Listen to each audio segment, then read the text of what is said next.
Raider Nation, what is going on? Eddie Paskal here, back at the Intermountain Health Performance Center, and thank you for joining us for another episode of Upon Further Review, brought to you by the good folks at Coors Light. And we are bringing it home this week after talking about the offense, after talking about the defense. Paul Gutierrez from Raiders.com and I are finally, Paul G, going to discuss my special guys, my favorites, the specialists. So, you guys know the drill. Over the next little bit of time, Paul G and I are going to go back and forth, cracking open a six-pack, an ice-cold six-pack of questions, thoughts, topics, things we want to just dive into regarding the 2025 Raiders special teams, the entirety of the special teams. Yes, our guys Carlson and Cole get a lot of the shine, deservedly so, but we will dive into all things special teams. Oftentimes, Paul, the forgotten third of the football game. But you and I today are going to give it the love that it so richly deserves. So, Paul, we begin here. I will lob up question numero uno to you as I finalize my little stats pass here for the great Daniel Carlson. So let us begin with the aforementioned Daniel Carlson. Mr. Carlson, friend of the program, Daniel Carlson, connected on 85% of his kicks last year. That is down ever so slightly from his success rate in 2023, which was 86.7%. But really, the number that I'm going to hit to you, Paul, is 90%. Do we get 90% completion from Mr. Carlson? And just for reference, he has done that 1, 2, 3 of the past 5 years. So in 2020, in 21, and in 2022, we were all north of 90%. Do we return to that number in 2025? With familiarity breeds contempt, it also breeds success. Yes. So the fact that he's working with his same holder now, again, but now he has another year of experience under his belt with his long snapper and Jacob Bobenmoyer. Yes, I'm going to say yes, because they're simply going to be that familiarity now. And they're working together again for another offseason together. And he's just one of, if not, he's one of the top 3 kickers in the league. There's no doubt about that. So the fact that you've got this familiarity now, and it's the same guys, and especially on special teams, you see them when we go out and watch practice. They're always all kind of off by the side doing their own thing. And that's a good thing, because they're working on these situations that no one else could even possibly fathom they could happen at the end of a game. So in the conversations I've had with Daniel over the past few years, whether it was in Oakland or now in Las Vegas, now entering the 6th season already, which is stunning to me in Las Vegas. The familiarity is going to make it better. But the flip side to that is I would imagine that the Raiders, while they want his success rate to go up, they would probably prefer him to not kick as many field goals, because that means more touchdowns, and that's 4 more points per possession. So to answer your question, yes, I do believe that we're going north of 90% again this year, simply because there's that familiarity with each other. Yeah, and look, Paul, in the spirit of full transparency, if you set the number at 98%, I would have taken the over, right? Daniel's my guy. Like, I sip the Daniel Carlson Kool-Aid. Like, I believe wholeheartedly in the operation of him, Cole, and Bobenmoyer. And look, I think that, 90% feels like a very real, very attainable number. Like, I'm just kind of going through some of the notes from last year, and Daniel had 11 field goals. Yes, he had 11 attempts from 50 plus. There is only one other year in his entire career where he had more attempts from 50 plus. And so we talked earlier this offseason, Paul, about the state of the Raiders offense, and I have to imagine that Geno and Genti and Brock Bowers and the guys are going to give him some more reasonable attempts, right? Like, if you're Daniel Carlson, you make your money, and we can be blunt about it, you got to connect on the 50 pluses, right? Like, you need to turn a no-point stalled drive into 3 points. Like, that's what you're here to do. Now, the flip side of that is you also it feels hard and a little unjust to expect that you're going to be perfect from 50 plus. I don't care if you're a Hall of Fame kicker, like, that is a hard job to do. So if we can take some of those 50 plus attempts down, if we can be within 45 and under, I like that. And to your point, the familiarity I think is huge in all this. Nothing really new in terms of the battery in 2025 in terms of the operation. And so I think that we return, Paul, for the first time since 2022 to a completion percentage of 90% or more for the great Daniel Carlson. And what I like about that, Eddie, again, looking at the numbers here, when you're talking about that key number of between 40 and 49 yards, last year he was only 6 of 8, so to speak. The year before, 9 of 10. The year before that, 3 of 4. The year before that, 12 of 13 from those distances. So that's his sweet spot. But it's always nice to know that you have that weapon if you kind of get stuck in the mud, and especially for a game-ending, game-winning game. Send a game into overtime situation. You're not just throwing him out there on a lark. Yes. So 100%. I like that a lot. So, sticking with Daniel Carlson, your guy, my guy, everybody's guy, Adam Hill from the Las Vegas Review-Journal, that's his guy as well. My question to you again is kind of just out there, and it's more the mental side of things. What kind of effect, if any, will Daniel have in going back to his original number now? That's a great. After quote unquote negotiating, selling, getting what he got from Ashton Genty for his number for number 2. Now he's going back to what he was before. And of course, there's always an Oregon Duck connection with Marcus Mariota. Originally bought the number from him back in the day. So my question to you is what type of effect, if any, is it going to have on Daniel going back to that original number? Remind me, what was the last year Carlson? He was in 2 for since 21?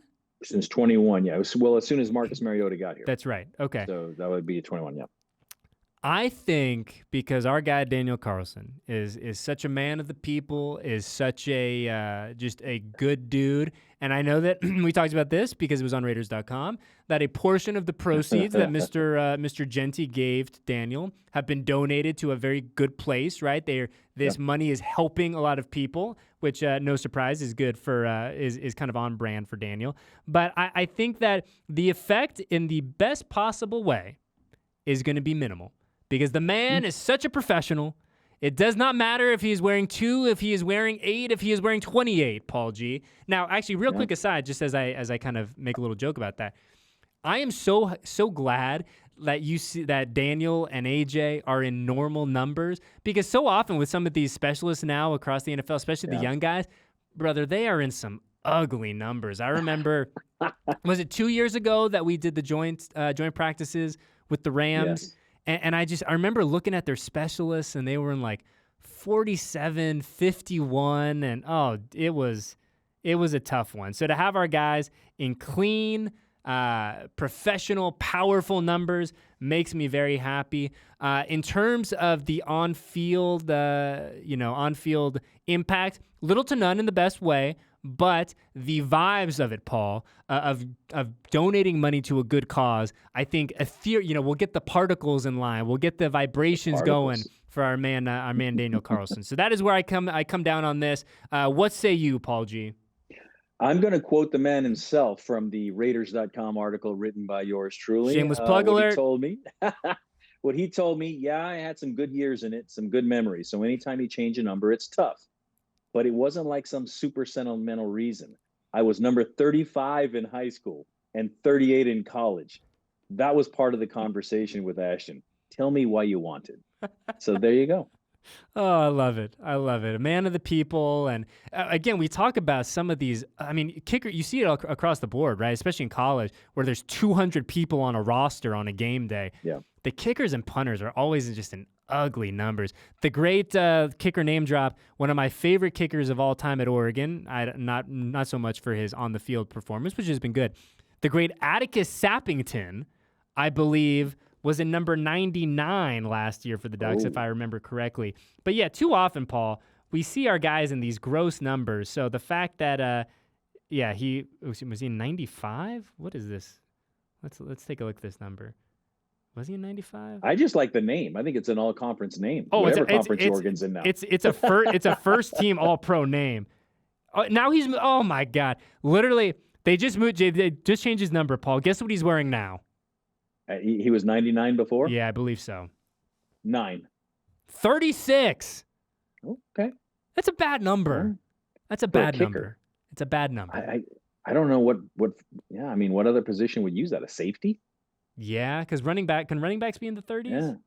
Yeah. Ugh. I mean, anybody could wear any number now. Yeah, that's true. No So rules, yeah, but no ugh, rules. Yeah, gross. I always go back to my college days. It wasn't Oregon, but it was UNLV, and I go back to my man Nick the Kick Garitano, who's Yes. now the award-winning baseball coach for College of Southern Nevada.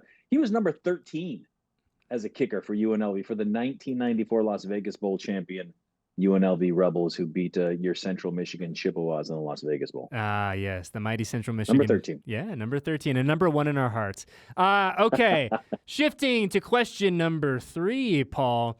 As we've talked about it a lot, like I know I kind of talk about in jest about AJ and Daniel and my love of special teams, blah, blah, blah. But one thing that I was so genuinely excited about coming out of draft weekend is we heard from John Spytek and Pete about, the kind of the bones of this rookie class. And we were like, how would you kind of describe maybe a commonality, a common thread between a lot of these guys?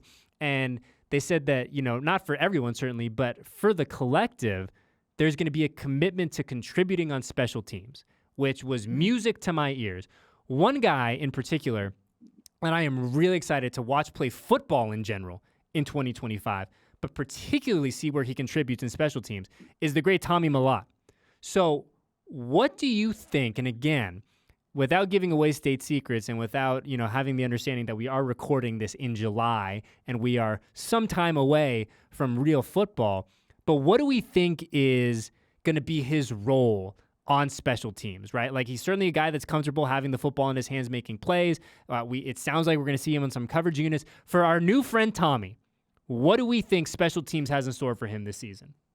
Well, to me, it's one of the more intriguing training camp battles between Tommy and Dylan Laube for return duties, because with the new kickoff return rules, you're actually going to see some guys return kicks this year. So when you've got a guy who's as comfortable as touchdown Tommy is in handling the ball and doing things like that, that to me is what his role, if he's able to carve it out, is going to be. Because with these new rules, there's actually going to be some thoughts there. And we talked to Daniel Carlson about that as well during OTAs and mini camp. Was, hey, the kickoff return is back. So that to me is one of, if not the most intriguing battles, especially on special teams, to see who emerges from camp. Because the Raiders, this new regime, did use a draft pick on him, so I think he's a little bit soft, but a little not soft, but a little more solid actually in making this roster. But for Dylan Laube, that's going to be a real key battle for him to be able to make this team, is if he can wrest that position away from Tommy. Yeah, and I think that to me it's kind of, to steal a line from one of our old coaches, the more you can do, the better, right? And so I think that for Tommy, seeing what he can do, seeing what gets put on his plate from week 1 to week 5 to week 8, as we go through the season, I think is going to be really exciting to see, both offensively, but again, on special teams too. So I have a feeling, and again, this is me just, speaking from my heart, not speaking from a place of, oh, I know more than you do.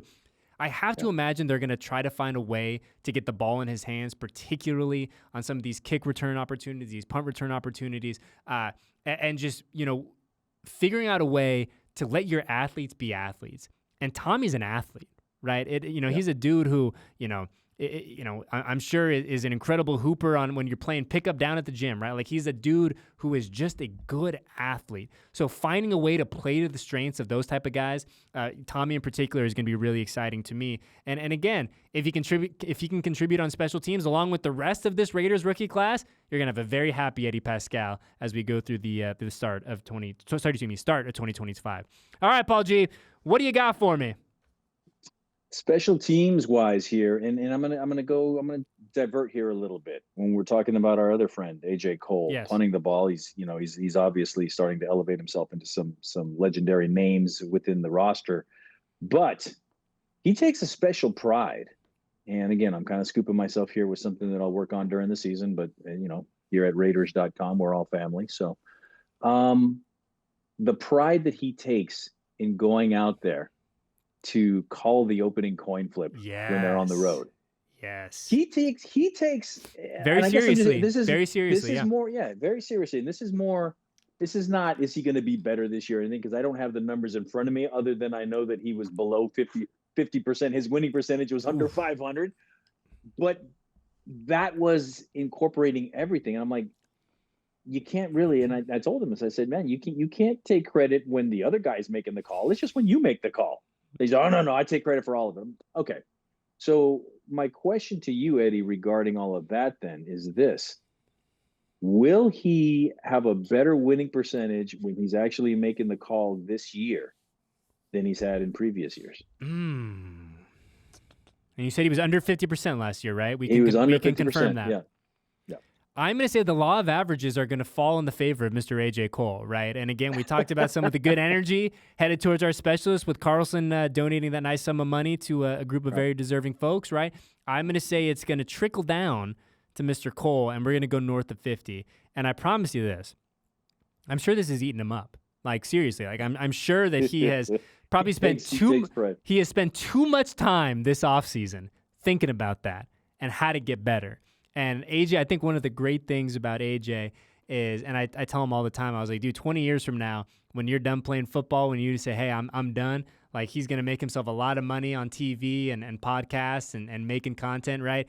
Because I'm sure, and I mean this seriously, I'm sure he has gone down a rabbit hole of figuring out who the most successful, heads or tails caller of all time has been, and seeing their strategy and looking at their numbers. Because again, I'm sure he has spent a decent amount of time this offseason trying to perfect the craft of the coin flip. So I'm going to say AJ Cole north of 50% in 2025. What's interesting about that too, Eddie, is he does study. He studies the type of coin they're flipping. He studies the weather conditions. Yes. Where they're at. Is it indoor? Is it outdoor?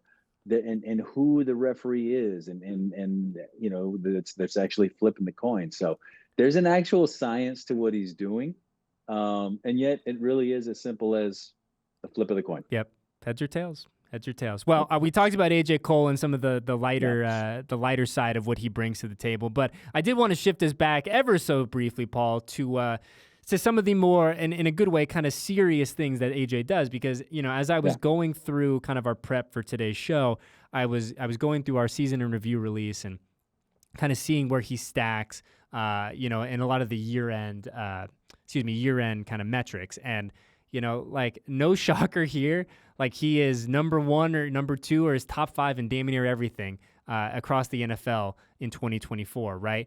But I kind of wanted to kind of take a bigger picture look at what AJ is doing now, right? Because we are now entering season 7 for him in silver and black. Him and our friend Daniel Carlson, one of the few Oakland Raiders left on the roster, which I know he's very proud of, along with Max Crosby. But where you look at, and what really kind of struck me this morning, Paul, when I was going through stuff, is when you look at franchise type leader stuff, franchise leaderboards in terms of the punting, AJ's right there now with the Ray Guys, with the Shane Lecklers of the world, right? Like, as we go into year 7, AJ's been a 3-time Pro Bowler. He's got 2 All-Pro nods under his belt. Candidly, probably should have had one more in 2024, but I digress. But if we fast forward to the end of 2025 and AJ is able to kind of replicate the type of season that he had last year, the type of season that he's been having, I don't want to say that he is the great one, right? He has ascended to the Ray Guy level of punting. But AJ has such an appreciation, and we've talked about this a lot, about the history of the position for the Oakland, Las Vegas, Los Angeles Raiders, right? Like, it is something that is very important to him, understanding where he kind of stacks up in that in those power rankings. So at the end of the year, Paul, assuming he has another year like he had this year, how do we talk about AJ Cole's tenure in silver and black? And I am not saying that it's coming to an end, by any stretch of the imagination. Quite the opposite, right? The fact that we did the extension earlier this offseason. But it feels like he is now approaching some of that rarefied air a little bit for that position here in silver and black. Yeah, he's definitely entering the conversation of all-time great punters, in the franchise. And to me, it's kind of a conversation along the lines of Shane Leckler, because Shane put up the stats and had all the individual glories and all the Pro Bowls and everything there, but didn't have a lot of winning seasons. Mm-hmm. And when you look at AJ, it's kind of similar with Ray Guy. I mean, He was on teams that won Super Bowls. He kind of saved and set the tone for the win over Washington in Super Bowl 18 with that really athletic Yep. save of a punt that he had in that game. That's on highlight reels for eons and years to come. So he's top three. He's top three in franchise history, and that's not just the top three and everybody else. There's some other guys. You got Marquette King, who was very fascinating and very fun to watch. People forget about Max Gossett in the late '80s, early '90s. Our guy Leo Aragus, Papi Chulo. He was again another guy that was just right on the cusp of taking off before the Raiders drafted Shane Lechler.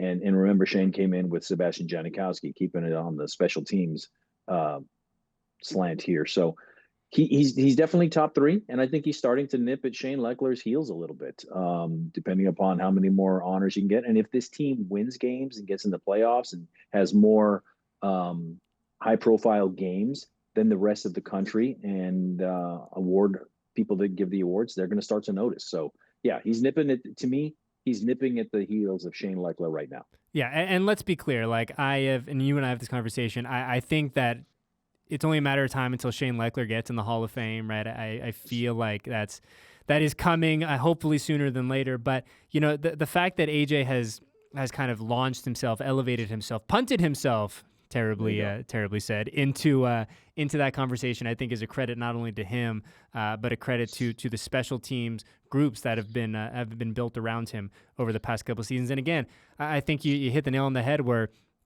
as great as he's been individually, right? Like, for him to kind of really elevate to that next level, this team's got to win some football games, right? There's got to be more eyeballs on what he is doing, because as a fan of special teams in general, as a fan of punting and kicking, like, it is pretty darn impressive what this guy does on a week-to-week basis. But certainly having more people kind of have the full AJ Cole experience, I think will be very positive for him in getting some more of those additional postseason accolades. But yeah, make no doubt about it, man. He is one of one. He is the guy in terms of punting right now across the NFL, and I can't wait to see what he does in 2025. All right, Paul G, bring us home.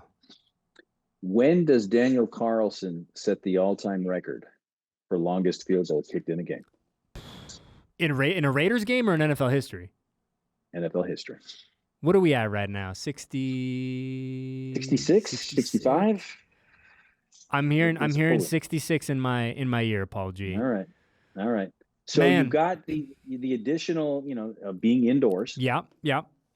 A lot of stadiums are going that way. They only have one cold weather outdoor game this year. Is it a possibility? 100%. Yes, okay. It is a possibility. I won't put the pressure on the Cash Money Man to say when he will do it, but I think, and look, I don't think it is a stretch at all to say, like, he might get a legitimate opportunity to take that on, right? Like, yeah. I think if you're some of the other kickers in the NFL, if you're some of the kickers in Raiders past, like, it doesn't make sense to trot you out there from 64, 65, 66, right? Like, you're just like, look, that's not the range, right? And let's also not forget that where does Mr. Carlson kick once a year? Denver. So yes. I think the addition of Denver, while also getting the chance to kick in Allegiant Stadium, a lot of indoor opportunities for him. I'm gonna say, let's see. I'm curious now. What was Daniel's career long? Let's look this up real quick. Yeah, let's look that up. Career long field goal. I want to say he's got a 64 in there. Oh wow, interesting. Per the Google, I don't know if I buy this. His career long is 57. Are you seeing the same thing? I haven't seen that yet. We're seeing 57. We're seeing 57 here in the studio. Okay. Man, let's do this. Daniel Carlson's longest career attempt. Longest career attempt as we do this on the fly. So he's never, I'm hearing in my ear, Paul, from the studio, he's never even gotten a run from 60 plus, which is shocking to me. Yeah. Shocking. Because one of my clearest Daniel Carlson memories, and him and I have joked about this before, it wasn't last year. I want to say it was 23, Paul. I know that you, in your previous life, took the preseason games off, which I respect so immensely. But The it was road preseason games. yes, just God bless you for that. But it was the preseason, either the opener or the second game when the team was playing in Dallas, and our man Carlson had one attempt that game. They literally trotted him out there for like a 52-yarder.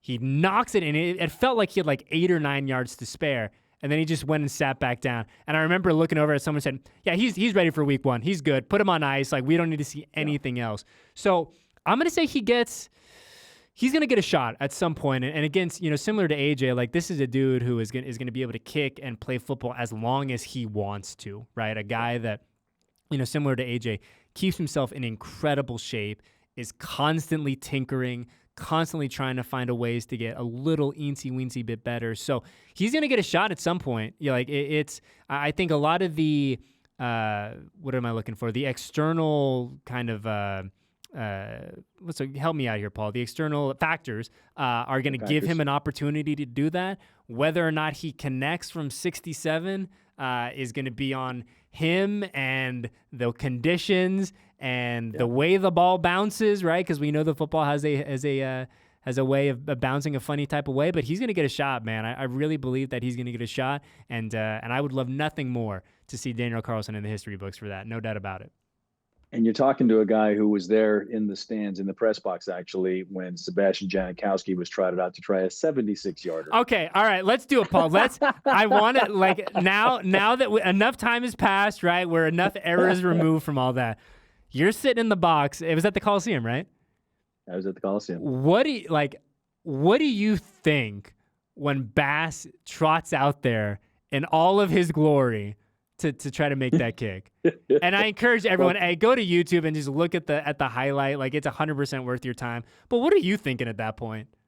I'm thinking things that I'm not sure I can actually say on a Raiders.com. Yeah.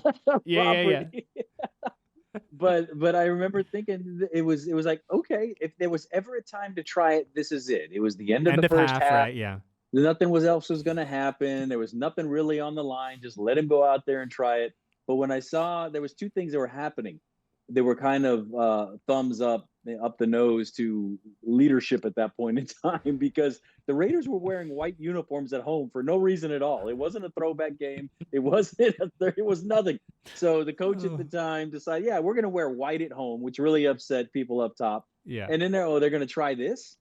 That was number 2. And that coach was not for long after that anyway. Yeah. So those are the two things I was thinking. But then the third thing, and probably the most important, was watching Sebastian Janikowski's reaction after the kick. He was upset. He was very upset that he had been asked to go out there and do it, which to me told me he wasn't on board, which was strike 3, boom, gone, new coach. Yeah. And then entered the Tom Cable era. So there we go. It's also interesting too, though, because you're 100% right, where there is that element of kind of, look what I'm going to do. But it's also like, it doesn't seem that outlandish that Bass would be able to, if everything was right and he's getting a breeze in the right way. Like, it feels like if there was anyone in recent Raiders history prior to Daniel that could have possibly done it, it would have been him, right? Yeah, and in talking with Daniel, I believe he told me he's made from 72 before up at the Air Force Academy, again at elevation with nobody rushing him, not in a game situation, but he was able to make it. So in that situation. And if I'm not mistaken, and I always hate putting this out there if I'm not completely sure about it, I think Sebastian was kicking off the infield dirt too. So that was another thing. Like, what in the world is happening here? But seeing his reaction after he was so upset and his body language was terrible, and it's like, this isn't going to go very well. But on the flip side, it was like, hey, there wasn't a better opportunity to try it. Yeah. Into the half. No muss, no fuss. I guess the only bad thing that could have happened would he could have torn his hamstring attempting it, or the Chargers could have blocked it and returned it for a touchdown. End of the day, it happened, and I was able to see it. And I was also there when he tied the record at Denver a couple of years, or actually, was it that same year? Maybe the next year at Denver. Same situation. End of the half, boom, go for it, and he makes it. So that is the kind of situation I think for Daniel Carlson is going to have to be end of a half, end of a game, game winner, something like that. Yeah, and man, we could do a whole show on just Bass stories at some point, and they would have to be heavily edited and heavily redacted. But my gosh, like you talk about just great Raiders characters and damn good football players too, but just great characters and Bass is at the top of that list. Well, Paul, we've done 6, right? If my math is correct, we've gone through 6 of them. Look at that, and we have come to the end of our preseason preview pods over the next, gosh, by the time this goes, I think it'll be right before training camp, and probably the next time people see our respective faces, the Raiders will be in the midst of training camp 2025. Well, Paul, we appreciate you going through this exercise with us over the past couple of weeks. It was a lot of fun. It was illuminating. We hit on a lot of things, and it feels good that we can end giving our guys, the specialists, some love. So on that note, for Eddie Paskal, our friend Paul Gutierrez, and everyone else at Raiders.com, wow, here we go. Training camp right around the corner. And as I said, the next time that you see and hear us, the Raiders will be in the midst of it all, and we cannot wait. So enjoy the final few days before we get rocking and rolling, Raider Nation, and we will see you next time, same time, same place, for our next episode of Upon Further Review.